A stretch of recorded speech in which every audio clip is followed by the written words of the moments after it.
लंबी टांगों वाले ऊंट वाला चोर।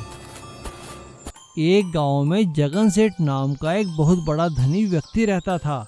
उसके घर में बहुत सारा सोना, चांदी, जवाहरात और पैसा हमेशा रहता था। उसके घर पे हमेशा चोरों की चोरी करने के लिए नजर रहती थी। लेकिन जगन सेठ भी बहुत चालाक था। उसने अपना सारा पैसा अपनी सबसे ऊंची वाली मंजिल पर रख रखा था ताकि कोई चोर वहां नहीं पहुंच पाए। और निचली मंजिल पर बहुत सारे सैनिक पहरा देते थे।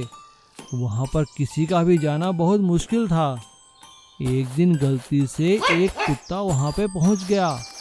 जगन सेठ ने अपने सैनिकों को डांटते हुए कहा, अरे बेवकूफों, कहाँ मर गए सब? क्या करते रहते हो? मैं तुम्हें सोने के लिए पैसा देता हूँ क्या? सभी सैनिक दौड़े दौड़े आए और उन्होंने उस कुत्ते को उठाकर बाहर फेंक दिया। ये सारा तमाशा सैनिक के वेश में खड़ा शेरू चोर देख रहा था। वो जगन सेठ के घर में चोरी करने के इरादे से ही घुसा था, लेकिन उसने देख लिया कि जगन सेठ की ऊपर वाली मंजिल में पहुंचना बहुत ही मुश्किल है, चोरी करना तो दूर की बात। वो वापस अपने अड्डे में आकर अपने साथियों से कहता है, हाँ कालू, पता तो चल गया कि पैसा कहाँ है, लेकिन वहाँ पहुँचना बहुत मुश्किल है, चोरी करना तो दूर की बात। अरे उस्ताद, तो हम क्या करेंगे? वहाँ नहीं जाएंगे चोरी करने? अरे नहीं, मेरा नाम भी शेरू है, शेरू।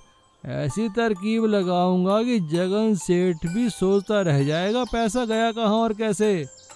अगले ही दिन से शेरू बहुत सारा लोहा और मशीनरी लेकर अपने अड्डे पर आता है। चंद ही दिनों में शेरू लोहे का एक बहुत बड़ा ऊंट बना देता है और उसके अंदर मशीनरी लगा देता है, जिससे वो ऊंट चलने लगता है। बाहर से दिखने में तो वो एक बहुत लंबी टांगों वाला ऊंट लग रहा था, लेकिन अंदर से उसे चलाने वाला शेरू ही था। शेरू अपने एक साथी को उस ऊंट को चलाना सिखाता है और उसे ऊंट के अंदर बिठा देता है और खुद ऊंट की लगाम पकड़कर जगन सेठ की हवेली के बाहर से गुजरता है। जगन सेठ और उसकी बीवी इतने बड़े ऊंट को देखकर हैरान रह जाते हैं। जगन सेठ भागा भागा शेरू के पास आता है। अरे महाराज रुकिए, इतनी लंबी टांगों वाला ऊंट कहाँ से लाया आप? बच्चा, ये जादुई ऊंट है, ये हमें हिमालय के जंगलों से मिला है। क्या कहा महाराज? हिमालय के जंगलों से? वहाँ तो ऊंट होते ही नहीं।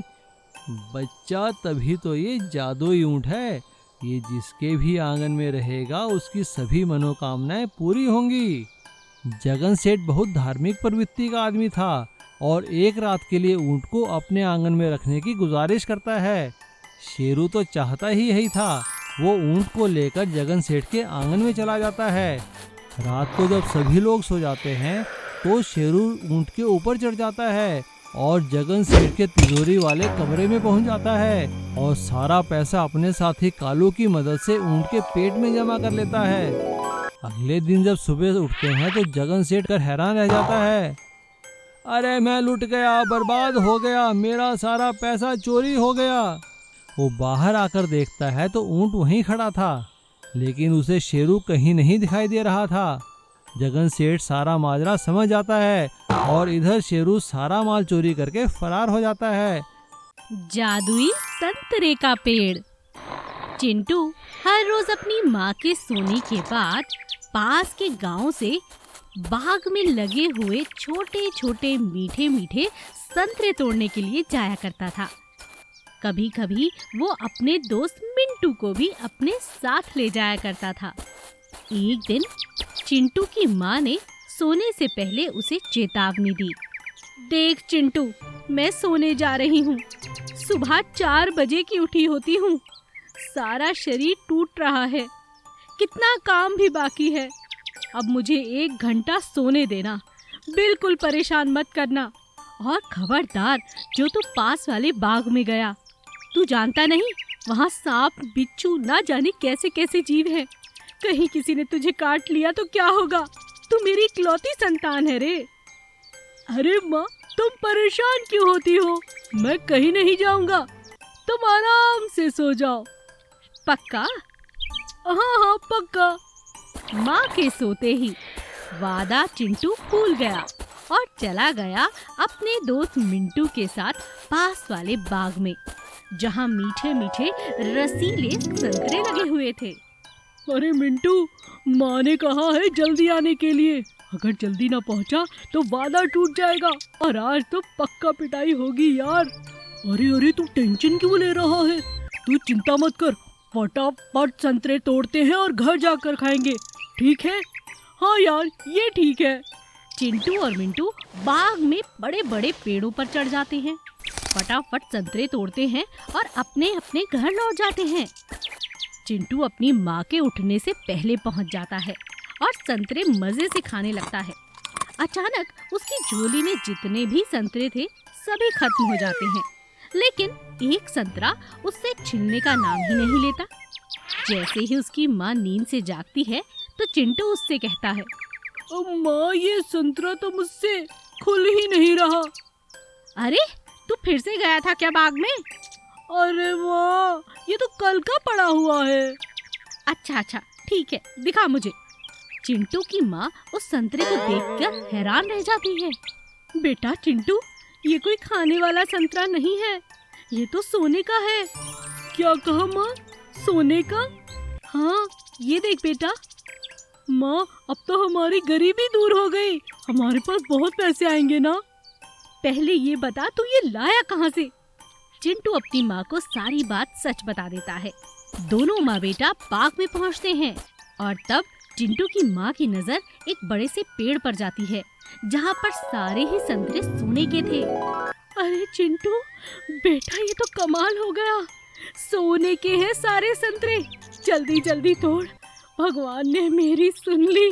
अब तो गरीबी गई रे गई, अब तो भाई कोई चिंता नहीं। चल बेटा, मैं भी तेरे साथ ही पेड़ पर चढ़ जाती हूँ।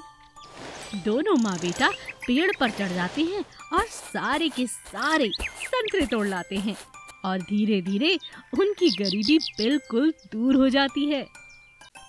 विशाल सांप का बचाव। चांदपुर गांव में प्रवेश नाम का एक आदमी रहता था। वो बहुत ही गरीब था। वो गांव में लोगों के घरों में काम करके अपना गुजर बसर किया करता था। प्रवेश इतना गरीब था कि उसके पास गांव में रहने के लिए घर भी नहीं था। गांव में सभी लोग उसे रोटी और कपड़ा तो दिया करते थे, लेकिन रहने के लिए कोई उसे मकान नहीं दिया करता था, ना ही उसे कोई गांव में रुकने देता था। इसीलिए वो गांव के बाहर तालाब के पास एक झोपड़ी बनाकर रहता था, क्योंकि उस तालाब के पास गांव का कोई आदमी नहीं जाता था। सब लोग उस तालाब में रहने वाले एक बहुत बड़े सांप से डरा करते थे, क्योंकि लोगों का मानना था कि वो सांप तालाब के पास जाने वाले हर जीव को खा जाता है। प्रवेश भी वहाँ पे डर डर कर रहने लगा, लेकिन वो वहाँ झोपड़ी बनाने के बाद सबसे पहले तालाब में पूजा करने गया। हे तालाब में रहने वाले नाग देवता, मैं बहुत गरीब हूँ, मेरे पास रहने के लिए जगह नहीं है, कृपया मुझे यहाँ तालाब के पास झोपड़ी बनाकर रहने दो। मैं आपको कुछ नहीं कहूँगा, आप मेरी रक्षा करो और समय आने पर मैं आपके लिए जो हो सके वो करूँगा। प्रवेश के ऐसा कहते ही तालाब में से एक बहुत बड़ा सांप बाहर निकला और वो अपना फन फैलाकर प्रवेश के सामने खड़ा हो गया। प्रवेश की धड़कनें रुकने लगी थी, लेकिन तभी वो सांप जैसे तालाब से बाहर आया था वैसे ही तालाब में वापस चला गया। ये देखकर प्रवेश ने भगवान का शुक्रिया अदा किया और इस तरह प्रवेश वहाँ तालाब के पास झोपड़ी बनाकर रहने लगा। वो दिन भर गांव में काम करता और शाम को आकर अपनी झोपड़ी में रहने लगता। कई साल ऐसे ही बीत गए, लेकिन एक दिन प्रवेश हैरान होकर देखने लगा कि उस तालाब के पास काफ़ी सारे लोग इकट्ठे थे। कई बड़ी बड़ी गाड़ियाँ भी वहाँ थी और गांव के सरपंच भी वहाँ थे, जो एक आदमी से कुछ कह रहे थे। अरे इंजीनियर साहब, यही है वो तालाब जहाँ पे बहुत बड़ा सांप रहता है। अब यहाँ से सड़क बनानी है तो आपको ही कुछ करना पड़ेगा। ये बात सुनते ही प्रवेश समझ गया कि जो गांव के पास से सड़क बननी थी वो इस तालाब के पास होकर गुजरेगी।